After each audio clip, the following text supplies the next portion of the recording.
Всем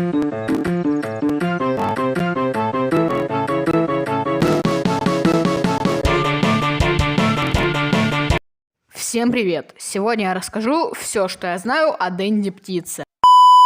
У Денди птицы есть 3 разновидности: обычная, редкая и эпическая. Теперь поговорим о том, как же их выводить. Обычная Денди птица выводится довольно легко. Лек птица плюс брюшок. С редкой Денди птицей все точно так же, только выводится она с более маленьким шансом. А вот на эпическую Денди птицу шансы довольно малы. Да и выводится она на каждом острове по-разному. Вот так вот выглядит таблица по тому, как выводить эпическую Денди птицу.